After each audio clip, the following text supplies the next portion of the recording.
دونوں بیٹے جوان ہیں،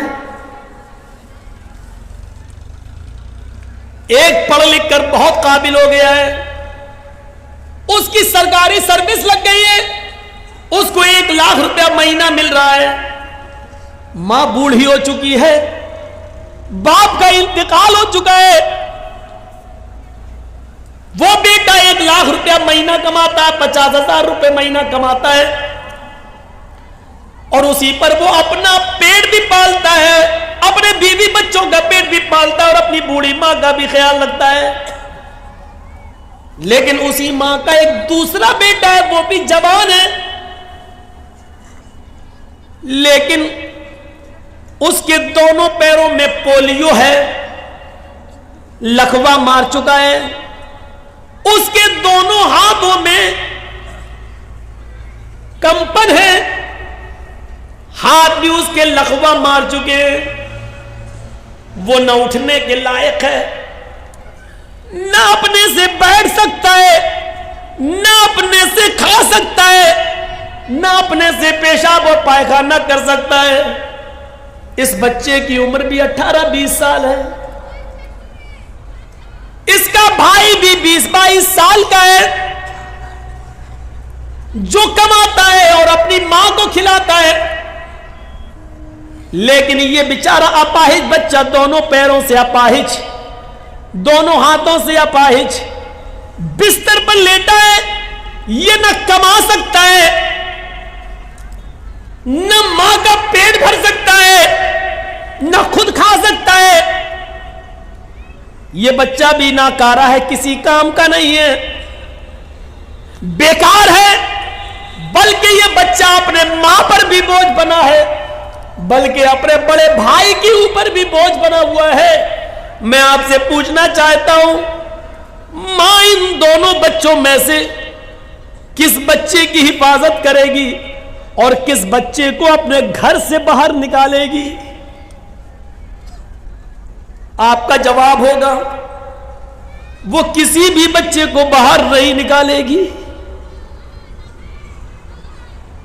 وہی عورت جو کانچ کے گلاس کی حفاظت کر رہی ہے، جو بچ گیا کیونکہ وہ کام کا ہے، لیکن ماں اس کام کے بچے سے زیادہ دیکھ ریکھ اس بچے کی کر رہی ہے، جو دونوں بستر، اپنے دونوں پیروں، دونوں ہاتھوں سے اپاہج اور لقوے کا شکار ہے، فالج مار چکی ہے، اس کی حفاظت کر رہی ہے۔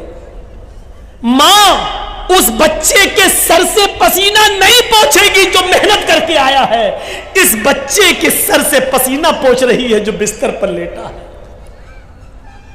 ماں اس 20-22 سال کے بچے کا پیشاب اور پائخانہ صاف نہیں کرا سکتی ہے، بلکہ اب اتنا بڑا ہو چکا ہے وہ بچہ کہ وہ ماں اپنے بڑے بیٹے کی شرمگاہ بھی دیکھنا گوارا نہیں کرے گی، لیکن اس 18 سال کے 20 سال کے بچے کی شرمگاہ دیکھنا تو بہت دور کی بات، اس کی گندگی کو بھی اپنے ہاتھ سے صاف کر رہی ہے اور اس کی پیشاب کی جگہ کو بھی دھو رہی ہے۔ میرے بھائیوں، تصور کیجئے ماں کے دل میں یہ رحم اور یہ محبت کا جذبہ یہ کہاں سے آیا؟ یہ اسی رب کی 100 درجے رحمت میں سے اتاری ہوئی ایک رحمت کے 1 درجے کا حال ہے۔ یہ ماں اس بچے سے زیادہ پیار کرے گی جو بچہ اپاہج ہے، لنگڑا لولا ہے اور لقوے کا شکار ہے، یہ ماں اس کی زیادہ دیکھ ریکھ کر رہی ہے۔ کیوں؟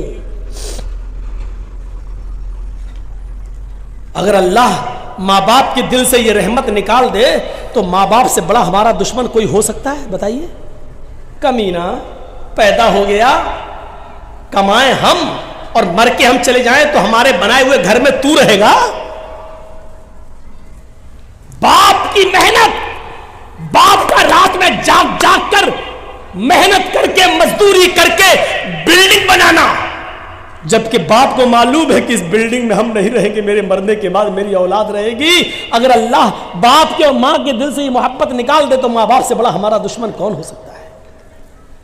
میری محنت کی کمائی میں تو رہے گا، لیکن نہیں رہے گا۔ کیوں؟ کیونکہ باپ کی محبت یہ گوارا نہیں کر سکتی ہے کہ میری اولاد ماری ماری پھرے۔ یہ محبت کس نے پیدا کی ہے؟ اسی رب نے۔ اور 100 درجے رحمت کے ایک اتارا ہے, اور ایک رحمت کے درجے کا حال یہ ہے جو مرغی اپنے بچوں سے پیار کر رہی ہے, بکری اپنے بچوں سے, بھینس اپنے بچڑے سے, گائے اپنے بچڑے سے. یہ محبت کا تقاضا ہے, اور ماں اپنے بیٹے سے محبت کر رہی ہے, یہ محبت کا تقاضا ہے. میرے پیارے ساتھیوں, ذرا تصور کرو رب کی رحمت کا ایک درجہ. اب ذرا آئیے پھر دیکھیے رب کی رحمت کا حال کیا ہے. آئیے اور پھر دیکھیے کہ رب کی رحمت کا حال کیا ہے. فرمایا کہ اللہ رب العالمین کی رحمت یہ کیسے گوارا کر لے گی جب ایک ماں اپنے بچے کو آگ میں ڈالنا گوارا نہیں کر سکتی ہے, تو اللہ رب العالمین کی رحمت یہ کیسے گوارا کرے گی جبکہ اس کے پاس رحمت کے 100 درجے ہیں. کیسے گوارا کرے گی کہ اپنے بندے کو آگ میں ڈال دے. بنی اسرائیل کا ایک واقعہ بیان کرتے ہوئے نبی اکرم نے فرمایا, ایک شخص اپنے اونٹ کو اپنے گھر کے سارے سامان کے ساتھ پیک کر کے نکلتا ہے اور ایک صحرا اور جنگل سے ہوتا ہوا جاتا ہے. تھک گیا, جنگل میں ایک پیڑ سے, ایک درخت سے وہ اپنے اونٹ کو باندھ دیتا ہے اور تھوڑی دیر درخت کے سائے میں آرام کرنے لگتا ہے. آنکھ کھلتی ہے تو دیکھتا ہے کہ میرا اونٹ غائب. اس میں پورے گھر کا سامان بندھا تھا. اب اونٹ غائب, ہوش اڑ گئے ہیں, اونٹ غائب, میرے گھر کا پورا سامان اونٹ پر اور اونٹ غائب. وہ کبھی اس جھاڑی جاتا, کبھی اس جھاڑی میں دیکھتا, کبھی اس پہاڑی پہ چڑھتا, کبھی اس پہاڑی پہ چڑھتا. وہ پورا جنگل تلاش کر ڈالا لیکن اس کو اونٹ نہیں ملا. اس کو اونٹ نہیں ملا. پورا جنگل تلاش کر دیتا ہے لیکن اس کو اونٹ نہیں ملتا ہے. مایوس ہو کر اسی پیڑ کے پاس آتا ہے, ہاتھ سر پہ رکھ کر سوچنے لگتا میں کیا کروں گا. بڑی محنت سے مال کمایا تھا, غائب ہو گیا اونٹ, کہاں چلا گیا. اب کتنا دن لگے گا اتنا مال کمانے میں, اور اپنے گھر کا ساز و سامان بنانے میں کتنا وقت لگے گا. اب یہ سوچ ہی رہا تھا, تھکا ہوا تھا کہ اچانک نیند آ گئی. تھوڑی دیر کے بعد آنکھ کھلتی ہے, کیا دیکھتا ہے کہ میرا اونٹ اسی پیڑ سے بندھا ہوا ہے جس پیڑ سے غائب ہوا تھا. آتا ہے, اونٹ تو یہ ہے. جا کر دیکھتا بندھا ہے, سامان دیکھتا ہے تو اس کے اوپر اناج کا ایک دانہ بھی کم نہیں ہے. جیسے وہ اپنے گھر سے لایا تھا ویسا ہی ہو سیم ٹو سیم ویسا ہی اونٹ پر لگا ہوا ہے, اور ایک بھی چیز غائب نہیں ہے. اس چیز کو دیکھتا ہے تو مارے خوشی کے, ہم نے دن بھر اونٹ ڈھونڈا, تلاش کیا تو ملا نہیں, اور اچانک اپنے آپ آ گیا اور سامان بھی غائب نہیں. اس کو دیکھ کر وہ اتنا خوش ہوتا ہے, اتنا خوش ہوتا ہے کہ اونٹ کو دیکھتا جاتا اور نظریں آسمان پہ ڈالتا جاتا اور اپنے رب سے کہتا جاتا اللہم انت عبدی وانا ربک. اے اللہ مان گیا تیری قدرت, اے اللہ مان گیا میں تجھے, واقعی تو میرا بندہ ہے اور میں تیرا خدا. نہیں سمجھ پائے نا اس نے کیا جملہ استعمال کیا. مارے خوشی کے اس نے کیا کہا, اللہم انت عبدی, واہ واقعی تو میرا بندہ ہے, وانا ربک اور میں تیرا رب. الٹا بول گیا, سمجھ رہے نا کیا بول گیا وہ. اس کو بولنا یہ چاہیے تھا کہ واقعی میں تیرا بندہ اور تو میرا رب ہے, لیکن اونٹ پا گیا, سامان لدا ہے. خوشی میں اس کو پتا نہیں ہے, دماغ سے ہٹ گیا. اتنی خوشی ہوئی اس کو, اتنی خوشی ہوئی کہ اس کا دماغ ٹھکانے نہیں رہا, اور مارے خوشی میں کہہ گیا اللہم انت عبدی وانا ربک, واقعی تو میرا بندہ اور میں تیرا رب ہوں. اللہ نے جملے سنے تو مسکرا دیا. یہ مسکرانے والا جملہ تھوڑی ہے. اب میرا بیٹا خوشی میں اگر یہ کہہ دے کہ میں تمہارا باپ ہوں تم میرے بیٹے, بھائی کوئی چیز میں لا کے اس کو دوں خوشی میں جو اس کو بہت پسند ہو, اور خوشی خوشی کہتے باپ تم میرے بیٹے ہو میں تمہارا باپ, تو ہم ناراض تھوڑی ہوں گے. ہم تو خوش ہوں گے کہ دیکھو خوشی میں بیچارہ ایسا کہہ رہا ہے, جبکہ کہنا یہ چاہتا تھا کہ ہاں تم میرے پیارے ابو ہو اور میں تمہارا بیٹا, لیکن دھوکے سے اس کے منہ سے نکل گیا مارے خوشی کے ہاں میں تمہارا باپ ہوں تم میرے بیٹے. یہ باپ اچھی طرح جانتا ہے کہ بیٹا مذاق میں کہہ رہا ہے یا دھوکے سے نکل گیا، یہ صحیح میں کہہ رہا، یہ باپ جانتا اور رب جانتا ہے کہ میرا بندہ یہ کہنا نہیں چاہ رہا تھا، لیکن دھوکے سے خوشی میں اس کی زبان سے یہ جملہ نکلا، اس لیے وہ مسکرا رہا ہے۔ اگر یہی جملے اس نے جان بوجھ کر کہے ہوتے تو معاف کیجئے گا وہ کہیں کا نہیں رہتا۔ اتنے خطرناک جملے تو فرعون نے بھی استعمال نہیں کیے۔ فرعون بھی لوگوں سے کہتا تھا انا ربکم الاعلی، مجھے اپنا رب کہو، میں تم سب کا رب ہوں۔ فرعون بھی لوگوں سے یہ کہتا تھا میں تمہارا رب ہوں، لیکن فرعون نے کبھی اللہ سے نہیں کہا کہ میں تیرا بھی رب ہوں۔ فرعون نے کبھی زندگی میں اپنے رب سے نہیں کہا اے اللہ میں تیرا بھی رب ہوں، وہ لوگوں سے کہتا تھا انا ربکم الاعلی، میں تمہارا رب ہوں، تم مجھے اپنا رب مانو۔ لیکن اس کے باوجود اللہ نے کیا کیا؟ اس کو دریا میں غرق کر دیا، ڈبو دیا اور مار ڈالا، اور اس کی لاش کو سمندر سے باہر پھینک دیا۔ آج بھی مصر کے میوزیم میں اس کی لاش نشان عبرت بنی ہوئی ہے، آج بھی اس کی لاش دیکھ لو جو دیکھنا چاہے۔ آج بھی زمین اس کو ایکسیپٹ نہیں کرتی ہے، جس زمین میں گاڑا جاتا ہے زمین نکال کے پھینک دیتی ہے، جس سمندر میں ڈالا جاتا ہے سمندر نکال کے پھینک دیتا ہے۔ آج بھی اس کی لاش نشان عبرت بنی ہوئی ہے۔ فرعون نے اتنے بڑے جملے نہیں کہے تھے، اس نے یہ کہا تھا میں تمہارا رب ہوں، لیکن اللہ سے کبھی نہیں کہا تھا میں تیرا رب ہوں۔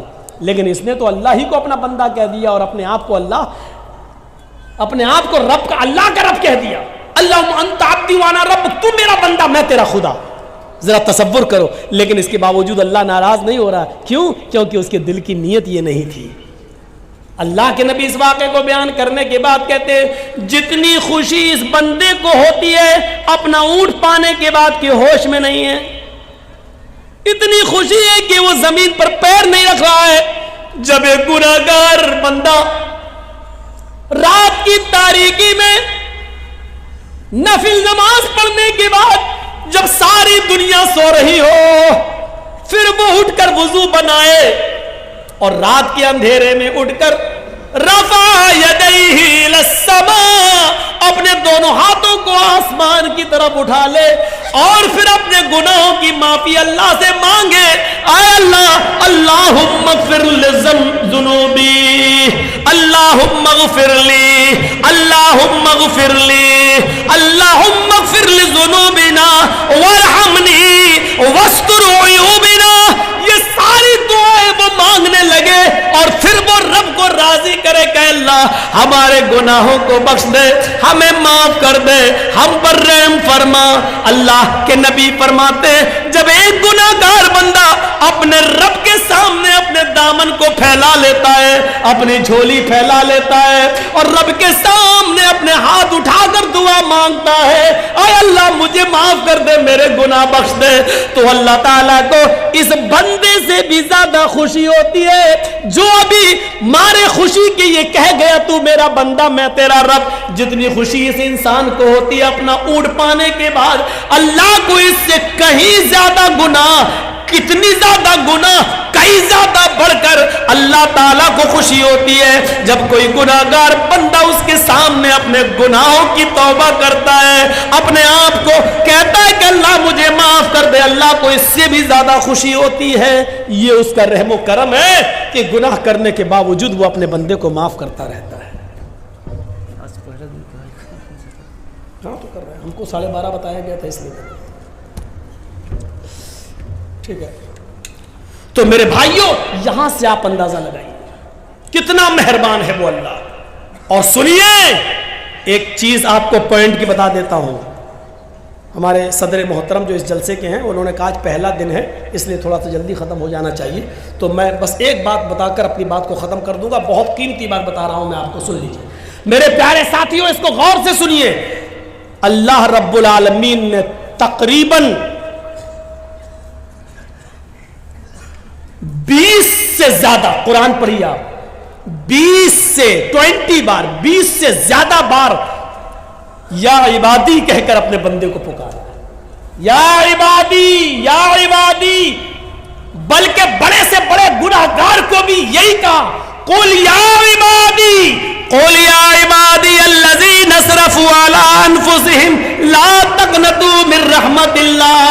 اس پیار و محبت بھرے جملے کو سنیے، بندہ گناہگار ہے، اتنا گناہگار ہے کہ اس نے زمین و آسمان بھر کر گناہ کر رکھے ہیں، اس کو بھی اللہ یہ نہیں کہہ رہا بھاگ تو گناہگار ہے میرے دربار میں مت آنا، اس کو بھی اللہ کیا کہہ رہا؟ آئے میرے بندو، قل یا عبادی الذین اسرفوا علی انفسہم، آئے میرے بندو اگر گناہ کر کر کے تم نے زمین و آسمان بھر لی ہو، اگر بہت زیادہ گناہ کر کے اپنے آپ کو سیاہ کالا کر لیا ہو، اگر گناہ کر کر کے تم نے زمین و آسمان بھی بھر ڈالے ہو، لا تقنطوا من رحمت اللہ، تب بھی تم اللہ کی رحمت سے مایوس مت ہو جاؤ، اللہ کے رحم و کرم سے مایوس مت ہو جاؤ۔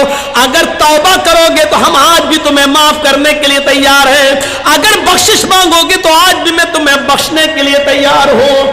20 سے زیادہ بار اللہ نے قل یا عبادی کہا ہے، آئے میرے بندو، آئے میرے بندو میرے پاس تو آؤ، میرے بندو مجھ سے گناہوں کی معافی تو مانگو، میرے بندو میرے پاس گڑ گڑاؤ تو رو تو صحیح، ہم تمہیں آج بھی معاف کرنے کے لیے تیار ہیں۔ اگر 20 مرتبہ یا عبادی کہا ہے تو قرآن پڑھیے 300 سے زیادہ 300 سے زیادہ اس نے رحمت کا لفظ استعمال کیا ہے، رحمت کا لفظ استعمال کیا ہے، یہ میری رحمت، یہ میری رحمت، یہ میری رحمت، اور ایک لفظ تو ایسا کہہ دیا ہے، رحمتی وسعت کل شیء، رحمتی وسعت کل شیء، اے میرے بندو میری رحمت ہر چیز کو گھیرے ہوئے، میری رحمت ہر چیز پر چھائی ہوئی ہے، میری رحمت کے سائے میں آؤ تو صحیح، اے میرے بندو میری رحمت کے دائرے میں آؤ، ہم تم پر بھی اپنی رحمت نثار کر دیں گے، ہم تم پر بھی اپنی رحمت کا سایہ کر دیں گے۔ یہ الرحمن الرحیم، یہ رب کی رحمت ہے۔ ماں باپ، بھیڑ بکری، دمبا، مرغی، کتا کتیا اور جانوروں کی رحمت اور انسانوں کی رحمت بھی سنی، اور رب کی رحمت بھی آپ نے سنی، یہ سب رب کی رحمت کے 100 درجوں میں سے ایک درجے کا حال ہے، الرحمن الرحیم۔